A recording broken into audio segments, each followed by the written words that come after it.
8% plastic आप डाल सकते हो। मैंने निकाला, मैं कोशिश कर रहा हूं, मैं तो कंक्रीट रोड बना रहा हूं, कोई उपयोग में नहीं लाता। अब वेस्ट प्लास्टिक का रेट है 8 रुपए किलो और डामर का रेट है 40 से 45 रुपए किलो। अगर आपने एक स्कीम चलाई कि महिला बचत गट जो होती है कि भाई आप प्लास्टिक इकट्ठा करो और आपका प्लास्टिक हम 25 रुपए किलो से खरीदी करेंगे और जो कॉन्ट्रैक्टर है उसको 30 रुपए किलो से सप्लाई करेंगे, तो भी उसके 15 रुपए किलो बच गए और 8% डामर के बजाय गांव का पूरा प्लास्टिक का प्रॉब्लम सॉल्व हो जाएगा। प्लास्टिक डामर में जाएगा, इन्वायरमेंट का प्रॉब्लम सॉल्व होगा और ये महिला जो होगी फिर प्लास्टिक में वैल्यू क्रिएट होगी, तो दिखेगा प्लास्टिक जेब में डालेंगे, घर जाके स्टोर करेंगे क्योंकि उसमें वैल्यू क्रिएट हुई। ये इतनी बड़ी वेस्ट की ये है, मैं बहुत बार बताता हूं, आपको विश्वास नहीं होगा। हमारे शहर में हमने 4 साल पहले जो टॉयलेट का पानी था वो हमने 18 करोड़ रुपए में बेच दिया।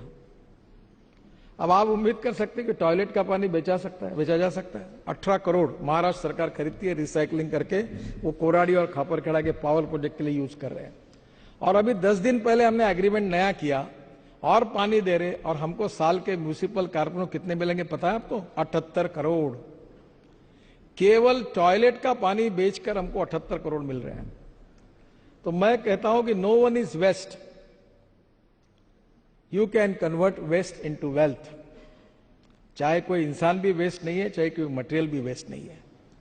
Appropriate technology and appropriate leadership अगर होगी तो कचरे से भी सोना बन सकता है। अभी मैं आपको अनुरोध करूंगा, यहां उत्तर प्रदेश के बहुत से, बिहार के, झारखंड के विधायक होंगे। अभी एक पानी जो हमने निकाला, ये पानी से अभी हम मीथेन निकाल रहे हैं नागपुर में, और मीथेन से CO2 अलग करके बायो CNG निकालकर 50 से 55 बसेस उस पर चला रहे हैं। Pollution free, cost effective import substitute. अब ये गंगा के किनारे पर मैं 125 बायोडाइजेस्टर बना रहा हूं और ये यमुना पे बना रहा हूं, ये दिल्ली में है, पानीपत से शुरू है। 40 उपनदी और नाले हैं जहां भी हम लोग काम कर रहे हैं। 189 प्रोजेक्ट्स कर रहे हैं, 25,000 करोड़ खर्चा कर रहे हैं, 100% हम पैसा खर्चा कर रहे हैं। अब मेरी योजना यह है कि जिसके लिए मैं आपसे अनुरोध करता हूं कि गंगा के किनारे पर जो विधायक वो सामने आए, वो जो बायोडाइजेस्टर से पानी शुद्ध होगा, तो मैं पावर मंत्री जी के पास गया, मैंने कहा आप मेरे गंगा के लिए मुझे आपका एक सहयोग चाहिए कि गंगा के किनारे पर टोटल 24 पावर प्रोजेक्ट है, बिहार में है, झारखंड में है, उत्तर प्रदेश में है, ये सभी गंगा के किनारे पर है। तो आप उसमें मेरा पानी आप पावर जनरेशन के लिए यूज करो। गंगा का सीवेज वाटर मैं अच्छा करके आपको देता हूं।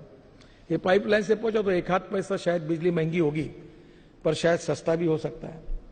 जब मैंने उनको कहा, उन्होंने कहा 12 प्रोजेक्ट हमारे चालू में पानी लेने के लिए तैयार हुआ, हमारा अभी एग्रीमेंट होगा, उन्होंने ऑर्डर भी निकाला है और ये पूरा गंदा पानी मैं जो गंगा का शुद्ध करके उनको बेचूंगा, उससे पैसे मिलेंगे।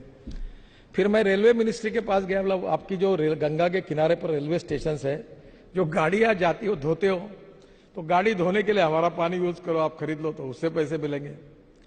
अब वो पानी को हम बेचेंगे, उसके बाद उसी पानी से मीथेन निकालकर CO2 अलग करके, वो CO2 से भी आइस क्यूब बनती है।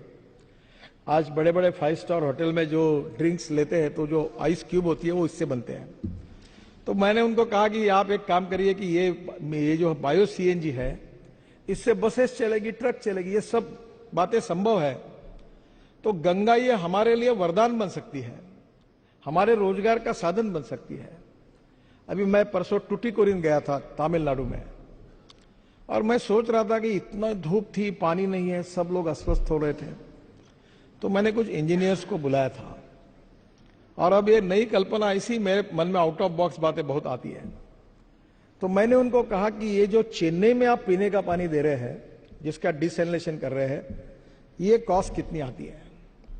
तो उन्होंने कहा सर अब टेक्नोलॉजी बहुत सस्ती हो गई है। बहुत खिंचातानी करके उन्होंने मुझे कहा कि 5 पैसे पर लीटर अच्छा शुद्ध स्वच्छ जल मिल सकता है। अब मैंने कहा इसको समुद्र में हम अगर सोलर एनर्जी पर अगर ये सिस्टम चलाएंगे तो बोले और पैसे कम हो सकते हैं। अब मैं स्टडी कर रहा हूं कि डैम बनाकर बरसात का पानी रोककर वो पानी पीने के लिए देने के बजाय और खेती के लिए देने के बजाय जो 7,500 किलोमीटर का समुद्र किनारा है, वहां सोलर से पानी तैयार करना पानी डिसैलिनेशन करना, और वो पानी पीने के लिए और खेती के लिए अगर यूज किया जाए तो क्या वो पानी अपने को पुरा सकता है क्या? अभी उसका रिसर्च शुरू किया है। अगर ये किया तो बंगाल से लेकर उड़ीसा से लेकर तमिलनाडु से लेकर हम कर्नाटक के पार्ट में अनेक जगह पर पीने के पानी का समुद्र में डिसैलिनेशन करके कर सकते हैं। और इसलिए ऐसी अनेक बातें जो टेक्नोलॉजी के कारण बदली हुई, जिससे आपके क्षेत्र का जीवन सुसही हो सकता है। अभी एक कचरे के बारे में, मेरे घर पे यहाँ एक मशीन है, तो मैं रोज सुबह देखता था कि जो पत्तियां गिरती थी उसको जला देते थे। तो एक छोटा मशीन है, तो मैं रोज उसमें वो सब पट्टियां वाले ट्रक वालों को कहा कि मेरे घर पे लाके दो, और उसका बायो फर्टिलाइजर तैयार होता है। और आपको ताज्जुब होगा, हमारे महात्मा गांधी जी जो कहते थे कि ग्रामीण क्षेत्र में हम बहुत प्रयोग कर सकते हैं। तो हमारे गिरिराज सिंह मंत्री है, मैं उनके विभाग में एक वर्धा में एक इंस्टीट्यूट है, महात्मा गांधी विज्ञान इंस्टीट्यूट, मैं वहां गया था और उनने मुझे एक बॉटल भेज दी, उसमें एमिनो एसिड था। तो मैंने उनको कहा कि ये एमिनो एसिड जो है ये क्या है? ये बोले प्लांट बूस्टर है। वो लाकर मैंने हमारे खेती पे मेरी पत्नी ने यूज किया, इतना कि 25-30% ग्रोथ मिल गई। तो मुझे लगा किसान आत्महत्या कर रहे हैं, उनका फायदा होगा, ये तो बहुत सस्ता सोल्यूशन है। तो मुझे लगा इसमें राजनीति भी होगी कि नागपुर में जो हेयर कटिंग सलून और ब्यूटी पार्लर वाले हैं उनके 50 रुपए किलो में अगर बाल खरीदी करूंगा तो उनको भी जरा अच्छा लगेगा कि वो फेंक देते थे। तो मुझे लगा कि नागपुर में मुझे 500-600 टन बाल मिल जाएगी, क्योंकि मुझे कल्पना ही नहीं थी कि बाल इतने हेयर कटिंग सलून है, इतने ब्यूटी पार्लर है। सबको मैंने इकट्ठा किया और मैंने कहा मैं 50 रुपए किलो से बाल खरीदी करूंगा, आप मुझे बाल दो। 1 महीने के बाद बाल मिले तो 50 किलो ही निकले। तब मेरे ध्यान में आया कि बाल इतने हल्के होते हैं कि इतने नहीं मिलते। अब आपको ताज्जुब होगा, मैं 5 ट्रक बाल तिरुपति से खरीदता हूं और वो पूरा एमिनो एसिड बनता है। फिर एक राज्यसभा में एक एमपी है अभी, डॉक्टर विकास महात्मा, उनको पद्मश्री मिली है, वो जो भेड़ बकरी का उस कम्युनिटी से है। तो मैंने कहा डॉक्टर तू फालतू काम मत कर, तुम ये भेड़ बकरी के बाल काटने का काम शुरू कर। तो उन्होंने चालू किया, तो उन्होंने अभी मुझे 3 टन बाल लाके दिए बकरियों के काट के। तो गांव के लड़के उतने होशियार है कि उन्होंने कुत्ते के बाल, बैलों के बाल, भैंसों के बाल काटना शुरू किया, उससे भी एमिनो एसिड बनता है। आपको ताज्जुब होगा, 900 रुपए की बोतल हमने 300 रुपए में दी। धंधा नहीं करना था। अब इतना मार्केट में पॉपुलर हुआ कि पिछले मार्च में हमको 3.5 करोड़ रुपए प्रॉफिट हुआ। अब वो एमिनो एसिड जो था उसके माइक्रोन्यूट्रिएंट्स बना रहे, उसकी लेबोरेटरी तैयार की, और वो करते करते हमारे यहाँ ऐसे आप जैसे तरुण लोग काम करते थे। तो उन्होंने कहा कि ये जो बायो फर्टिलाइजर हम तैयार करें प्रेस मड से, प्रेस मड और स्पेंट वॉश जो शुगर मिल में आता है, इसमें एमिनो एसिड डालो, इसकी एनपीके वैल्यू बढ़ेगी। तो उन्होंने एमिनो एसिड बना के वो खाद अच्छा तैयार किया। तो किसी को तो भी ध्यान में है कि दुबई के सरकार को ये खाद चाहिए, तो उसने भी 1 किलो बैग को ठप्पा मार के सर्टिफिकेट देके बेच दिया, पता भी नहीं किसी को।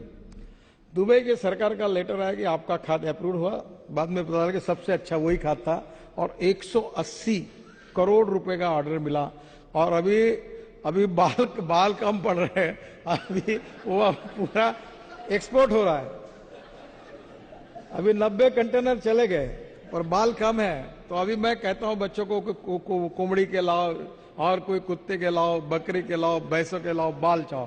तो वो तिरुपति से पूरे बाल लेके उसका नहीं। दिस इज, मैं जो आपको बता रहा हूं कि आपके पास अगर टेक्नोलॉजी है, आपके पास दिमाग है, आपके पास विजन है, आपके पास आउट ऑफ बॉक्स विचार करने की ताकत है, तो पैसे वगैरह की कोई जरूरत नहीं है, कोई जरूरत नहीं। आप यू कैन मेक मिरेकल्स।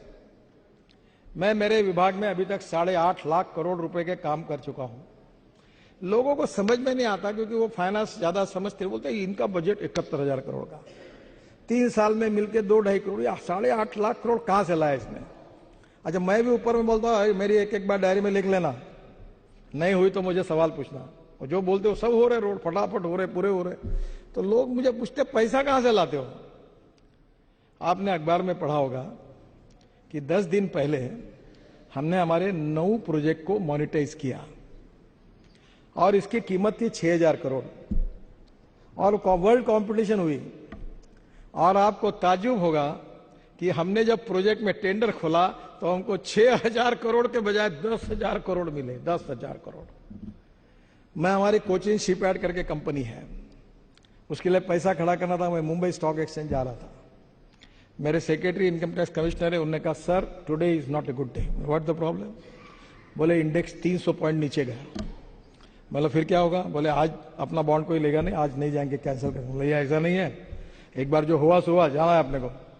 मैं गया पर मैं डर गया था। जब स्टॉक एक्सचेंज गया तो सब नीचे मेरा स्वागत हुआ, और वो जो बुल था वहां, उसके साथ मेरा फोटो निकाला, उसके सींग पकड़ के। मेरे मन में संशय था कि ये बुल तो आज ठोकने वाला है हमको। मैं ऊपर गया और 10 बजे मैंने बेल बजाई, 10 बजे, और 10 बजे बेल बजाई, और 10:36 पर हमें 1600 करोड़ चाहिए थे, हमें मिले 1,26,000 करोड़, 76 टाइम ओवर सब्सक्राइब। और ऊपर से नीचे चाय पानी के समय में जब स्टॉक एक्सचेंज के लोगों के साथ, मैं थोड़ा फेविलो, क्योंकि मैं जब महाराष्ट्र में मैंने पैसे खड़े किए थे तो वहां नाम बिकता है। अब मैं सरकारी हूं, मुझे तो कोई, पर मेरा नाम कैपिटल मार्केट में बिक सकता है, ये मुझे मालूम है। तो फिर उन्होंने कहा कि आपको जितना पैसा चाहिए, कितना पैसा चाहिए? मतलब 10 लाख करोड़। बोले हमारा स्टॉक एक्सचेंज, आप आओ, उतना पैसा देने के लिए तैयार है। पैसे की कोई कमी नहीं है, और पैसे इतने हैं, काम करने वालों की कमी है, जल्दी काम करने वालों की कमी है, आत्मविश्वास से पॉजिटिव काम करने वालों की कमी है सिस्टम में, पैसे की कमी नहीं है। और इसलिए आज हमारे देश में इनोवेटिव अप्रोच में जाएंगे। पैसा खूब बहुत है, पैसे की कोई कमी नहीं है। हमारे पोर्ट है, हमारे बजट 800 करोड़ का है। पहले साल हमको 3,000 करोड़ प्रॉफिट हुआ, दूसरे साल 4,000, तीसरे साल 5,000, अब 7,000 करोड़ इस साल होगा। वो पैसा हमने किया। अभी देखो छोटी सी बात है कि हमारा एक Jawaharlal Nehru port trust, JNPT करके पोर्ट है, चेयरमैन इनकम टैक्स कमिश्नर, उसने 3,000 करोड़ लोन लिया पनवेल से JNPT 8 लेन कॉन्क्रीट, अभी पूरा हो रहा है, लगभग काम पूरा होने की स्थिति में है। तो उन्होंने लोन लिया ICICI बैंक से। तो मैंने उनको पूछा क्या इंटरेस्ट से लिया? तो बोले 11%। तब की बात है, 1-1.5 साल पहले। मैंने कहा 11% क्यों लिया? जब आपके पास 500 करोड़ टर्नओवर डॉलर में है तो डॉलर में लोन लो। बोले डॉलर में कौन पैसे देगा? मैंने तुरंत उठाकर ICICI बैंक के चेयरमैन चंदा कोचर को फोन किया कि आपने 3,000 करोड़ लोन सैंक्शन किया है रुपीज में, क्या आप इसको डॉलर में ट्रांसफर कर सकती है? बोले कर सकती हूं। बोला इंटरेस्ट रेट क्या होगा? बोले LIBOR + 2%। अब जब वापस आया मैंने एक सुना, तो मैंने कहा वो LIBOR + 2% ज्यादा हो रहा है, तुम एक काम करो, टेंडर निकालो, सबको कहो कि हमको 3,000 करोड़ डॉलर में लोन लेना है, देखो क्या होता है। जब हमने टेंडर निकाला तो स्टेट बैंक कैपिटल और DBS बैंक सिंगापुर का टेंडर आया, 2% ब्याज से 3,000 करोड़ मिले, 2% ब्याज से। हेजिंग करने की जरूरत नहीं है क्योंकि हम डॉलर में वापस कर सकते हैं। तो 11% के बजाय 2% मिल गए, तो हमारा IRR सुधर गया। प्रोजेक्ट प्रॉफिट, अभी मैं मनमाड़ से इंदौर रेलवे लाइन बना रहा हूं, ताई इंदौर से है, रेलवे के पास पैसे नहीं है। तो मैंने कहा तुम पैसे मत दो, तुम मुझे परमिशन दो, मैं बना लेता हूं। तो रेलवे ने प्लान बनाया 8,000 करोड़ का। फिर मैंने बैठकर उसको कहा कि वो बोला अभी बनाइए 6,000 करोड़ का।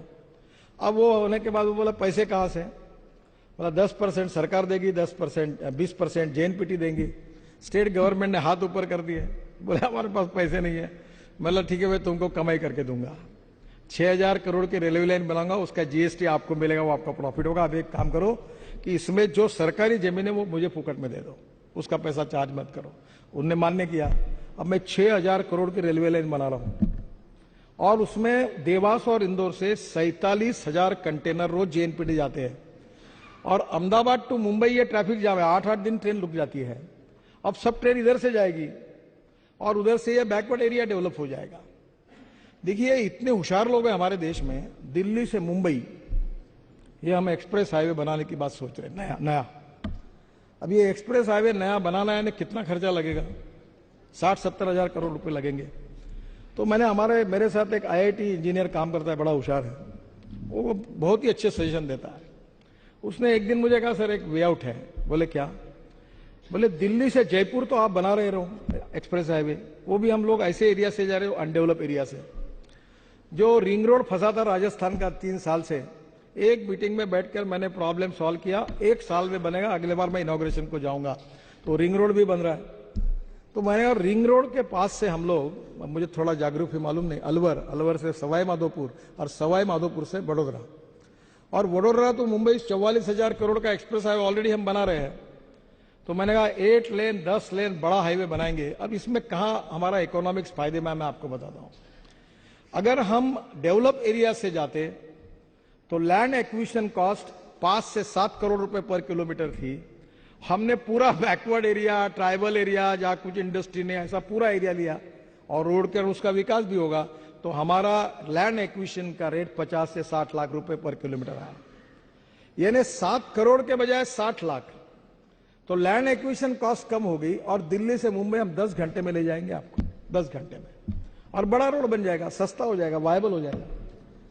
इसलिए आज आपके क्षेत्र में इतनी बड़ी बड़ी छोटी छोटी समस्या है, बड़ी बड़ी समस्या है, उसको सुलझाने के लिए आप जब इनोवेटिव तरीके से सोचेंगे और पैसे के मॉडल को तैयार करेंगे ऐसा, तो उसमें प्रॉब्लम, सरकार के पास पैसे की कमी है। कोई भी पार्टी की सरकार आए, हमारी हालत ऐसी है कि सरकार के पास रिसोर्सेस की कमी है, जितना चाहिए उतनी नहीं है। और इसलिए हम लोग इनोवेटिव मॉडल में जाएंगे और इसमें काम करेंगे तो बहुत फायदा होगा। और इसलिए इंपोर्ट सब्स्टिट्यूट कॉस्ट इफेक्टिव और पोल्यूशन फ्री। मैं आखिर में आप सबको आग्रह करूंगा कि एक चीज आप जरूर करिए। हमारे देश में हम लोग 7 लाख करोड़ का ये पेट्रोल डीजल इंपोर्ट करते हैं। ये हमारे देश का किसान तैयार कर सकता है। ये दिल्ली में जो पोल्यूशन होता है, इसका कारण जो राइस स्ट्रॉ है, परली जो जलाते, इसके कारण हो रहा है। अब हमने निर्णय किया है, पेट्रोलियम मंत्री जी ने, अब वो कन्विंस हो गए। मैंने कहा क्यों 70-70 हजार करोड़ की रिफाइनरी डालते हो, ये किसानों को तैयार करो।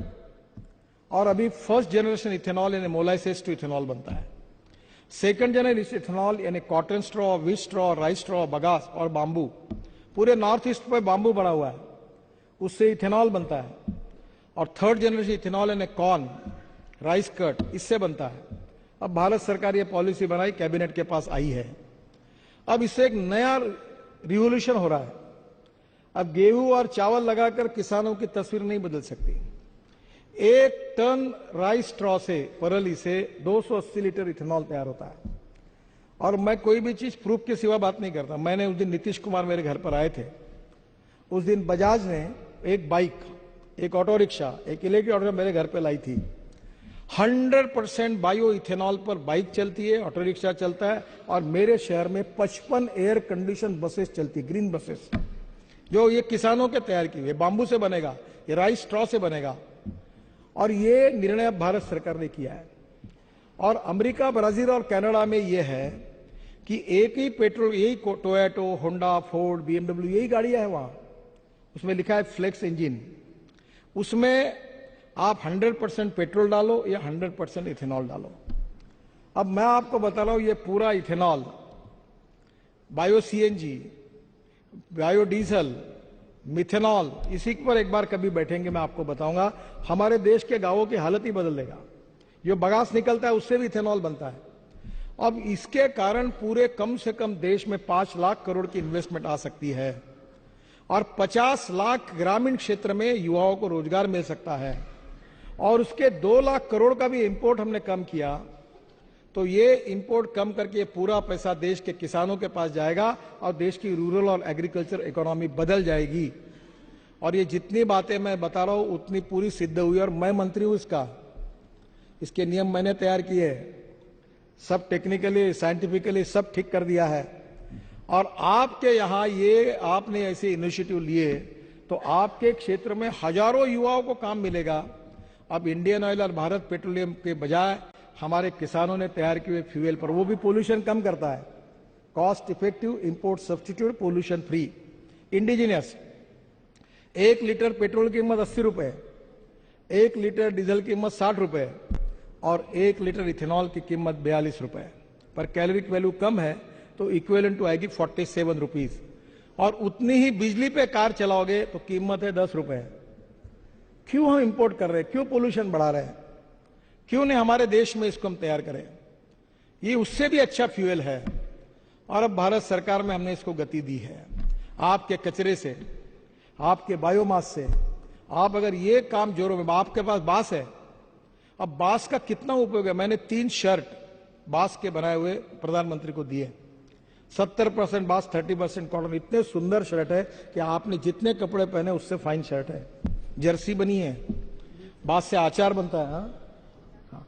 तो मैं आपको यही कहूंगा कि ये जो नए नए इनिशिएटिव है, जो आपके क्षेत्र में है, उस इनिशिएटिव का उपयोग करके वहां के विकास को अगर उस योजना में आप लाएंगे तो आपके यहाँ की गरीबी, भूखमरी और बेरोजगारी दूर हो सकती है। और उसकी लीडरशिप, आपके रीजन की plus and minus, strength and weaknesses क्या है, इसको लेकर आप एक विजन बनाकर ये काम करेंगे तो आपके क्षेत्र की गरीबी, भूखमरी और बेरोजगारी भी दूर होगी। हमारे राज्य भी आगे जाएगा, देश भी आगे जाएगा और आपको अच्छा काम करने का समाधान मिलेगा। ये इनोवेटिव नई सोच लेकर, आउट ऑफ बॉक्स सोचकर और गरीब को केंद्र बिंदु मानकर नए नए टेक्नोलॉजी का उपयोग करके आप क्या कर सकते हैं, जिसमें कम रिसोर्स से ये कैसा हो सकता है, इसको सोचकर आप जरूर काम करिए। यही आपको सबको मेरी शुभकामना है। नमस्कार।